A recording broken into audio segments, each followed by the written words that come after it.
खबर उत्तर प्रदेश बलिया से।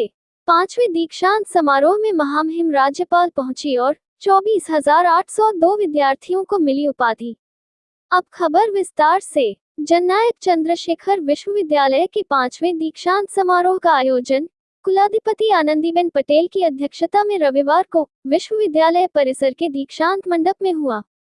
इसमें कुल 24,802 विद्यार्थियों ने उपाधि प्राप्त किया, जिसमें स्नातक स्तर के 21,372 व स्नातकोत्तर स्तर के 3,430 विद्यार्थी शामिल हैं। इसमें 13,347 छात्राएं व 11.454 छात्र हैं। राज्यपाल ने 38 विद्यार्थियों को स्वर्ण पदक दिया, जिसमें 12 छात्र व 26 छात्राएं थीं। राज्यपाल ने सभी विद्यार्थियों को शुभकामनाएं दी। राज्यपाल श्रीमती पटेल ने विद्यार्थियों से कहा कि दीक्षांत का अर्थ शिक्षा का अंत होना नहीं है, बल्कि एक ऐसा पड़ाव है जहां विद्यार्थी अपनी अर्जित शिक्षा को कर्म क्षेत्र में उतारने का संकल्प लेता है। किसी भी समाज और राष्ट्र की प्रगति में सबसे सशक्त माध्यम शिक्षा ही है।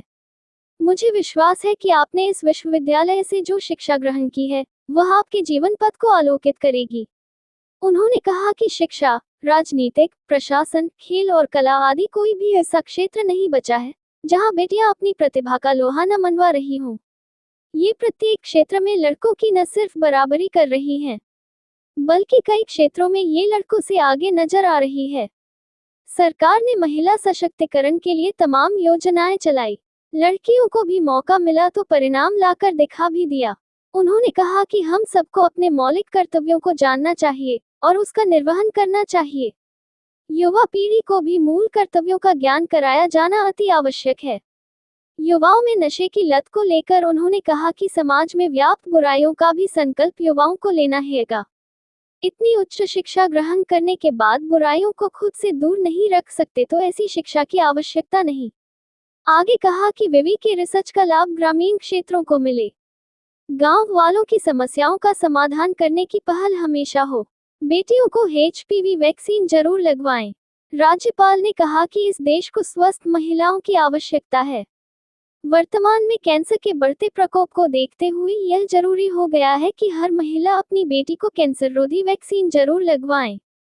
इसमें 2-3 हजार का खर्च जरूर है, पर पतियों और भाइयों से उपहार में साड़ी व अन्य सामानों की जगह वैक्सीन लगवाने को जरूर कहें। बीमारी के बाद लाखों रुपए खर्च करने की बजाय वैक्सीन लगवाना बेहतर विकल्प है। उत्तर प्रदेश बलिया से सुरेंद्र गुप्ता की रिपोर्ट, न्यूज़ AVP से। एक साड़ी नहीं लूंगी, साड़ी का जो खर्च है ना वो बेटी को वैक्सीन दिलवाने में आप दे दो। ये सम्मान है मित्रों, हमारी बेटियों के लिए ये सम्मान होना चाहिए मित्रों। जब मैं पहला जब मुझे जिम्मेवारी मिली तब मैं मेरे लिए पहला दीक्षांत समारोह में आई थी। तब पूरा परिसर पानी से भरा हुआ था, और इसी समय हमारी कुलपति प्रोफेसर कल्पलता थी। स्टूडेंट्स की संख्या शायद 100 से कम थी मित्र यूनिवर्सिटी में, और इसी तरह यूनिवर्सिटी चलती थी। जो हम प्रयास नहीं करते तो परिणाम कैसे मिलेंगे? और प्रयास किया मित्रों, 3 साल का अथाक प्रयास करने के बाद आज अलग अलग प्रकार के हमारे स्टूडेंट्स आज गोल्ड मेडल लेकर जा रहे हैं। मेरे लिए भी आपने प्रयास शुरू किया, लेकिन समय 5 साल से ज्यादा होना चाहिए। तो नए कुलपति को भी ये पता है कि हमें 1 साल के बाद नेक में जाना है, अभी से तैयारी करना है। ये 15 दिन की तैयारी से नेक नहीं मिलता है। सभी यूनिवर्सिटी के सभी अध्यापक, सहायक अध्यापक, स्टूडेंट्स ये सब मिलकर काम नहीं करेंगे तो नेक में रैंकिंग लाना बहुत ही कठिन हो जाता है। तो मेरी रिक्वेस्ट ये है कि हम ये काम शुरू करें मित्रों।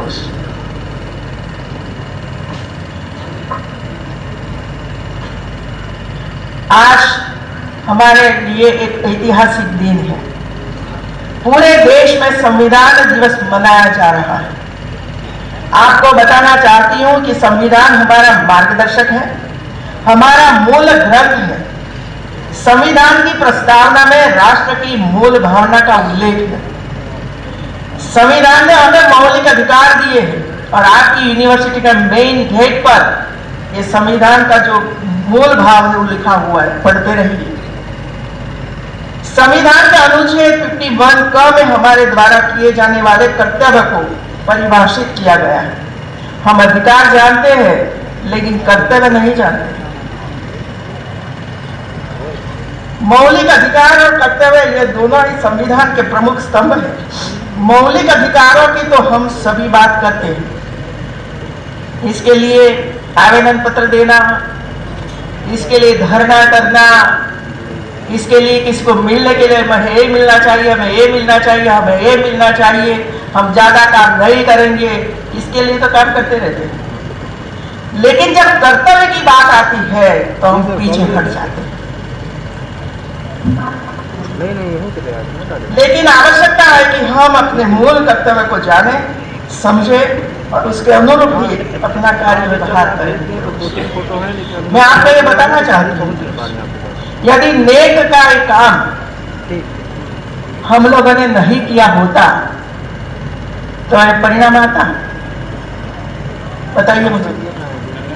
मैंने मेरा कर्तव्य समझा कि मैं जब कुलाधिपति बनकर इधर आई हूं तो मेरा यह कर्तव्य बनता है कि यूनिवर्सिटी अच्छी तरह से चले, रैंकिंग में आगे बढ़े और स्टूडेंट्स को नए नए अभ्यास कर उसको प्राप्त हो। ये हम लोगों ने हमारा कर्तव्य निभाया और आपको मैं धन्यवाद देती हूं कि आपने भी अपना कर्तव्य निभाया कि राजभवन ने जो मार्गदर्शन आपको किया इस हिसाब से आप काम कर रहे हैं। मैंने कहा 5 गांव 10 गांव गोद लीजिए, वहां जाकर काम करिए, आपने शुरू किया। क्या अब हमारा कर्तव्य नहीं है कि यूनिवर्सिटी में जो कुछ चल रहा है, जो आपकी शक्ति है, आपका कौशल है, आप सब पढ़े लिखे हैं, पीएचडी किया, ये आने वाले समय में क्या जरूरत है उनको पढ़िए। तो ये सब बातें हम लेकर गांव में जाएंगे तभी गांव स्वस्थ होगा और हमारे छात्र छात्राओं को विचार आएगा कि आगे जाकर हमें कौन से विषय पसंद करने हैं। आप सबको पता है, आज से 5 साल पहले कोई महिला या तो बेटी कृषि विषय पसंद नहीं करती थी, नहीं करती थी। पशुपालन का काम नहीं करती थी, पढ़ाई का काम। आज वही बेटियां कृषि में भी जा रही है और सीख रही है कि किस तरह कृषि करना है, किस तरह पशुपालन करना है। ये परिवर्तन है और ये परिवर्तन तब देखा वे लोगों ने कि आप जैसे लोग गांव में पहुंचे, उनको समझाया, तब जाकर बेटियां भी आज ऐसे ऐसे विषय पसंद करके आगे बढ़ रही हैं। आम जन को संविधान की जानकारी होना आवश्यक है। राष्ट्रीय एकता, अखंडता व सामाजिक समरसता के लिए कर्तव्य का निर्वहन करना होगा।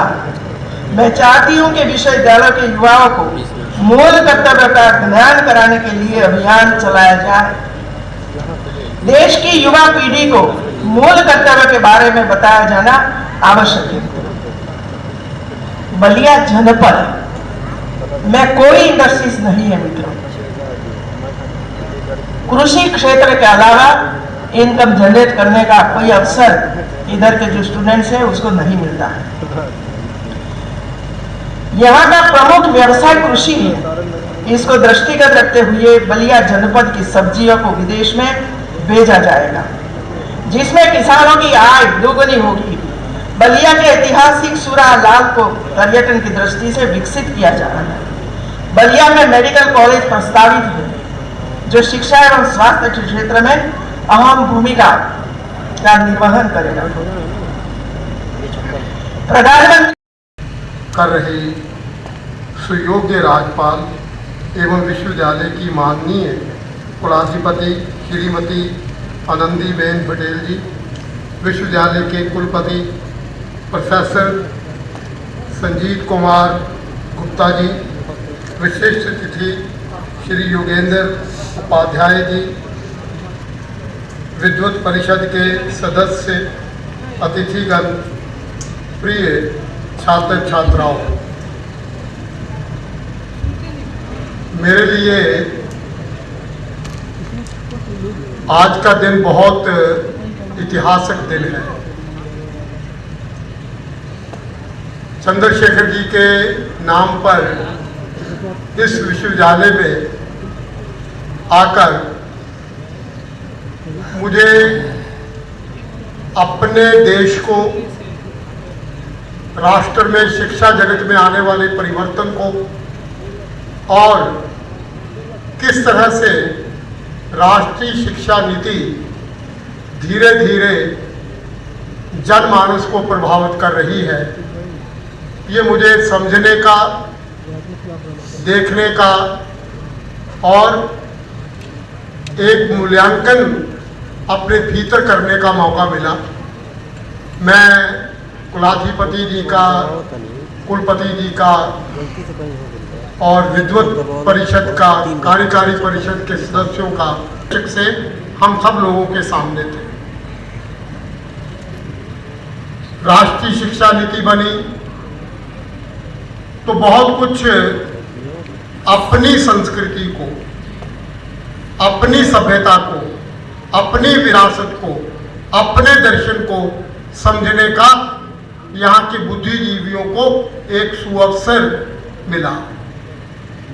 आप देखें कि विश्वविद्यालयों की भूमिका का एक उदाहरण मैं आज देखकर अचंभित हुआ हूँ कि उन बच्चों के साथ विश्वविद्यालय का संवाद हो जो कहीं पिछड़ गए थे और वो विश्वविद्यालय के प्रांगण में आकर कितने सपने संजोकर इस देश के वापस लौटेंगे, ये अपने आप में बहुत बड़ी उपलब्धि है। मैं माननीय राज्यपाल जी को बधाई देता हूँ कि कम से कम अपने इस राज्य में, दूसरे राज्यों में भी प्रयास हो रहे हैं, आपने जिस शक्ति से, इच्छा शक्ति से इन सब बातों को समझा और ये जिस परिवर्तन की हम बात कर रहे हैं कि राष्ट्र बदल रहा है, देश बदल रहा है, बहुत कुछ धनात्मक इस देश में हो रहा है, उसकी बहुत बड़ी उदाहरण मुझे आज देखने को मिली। दीक्षांत समारोह की एक परंपरा देखिए।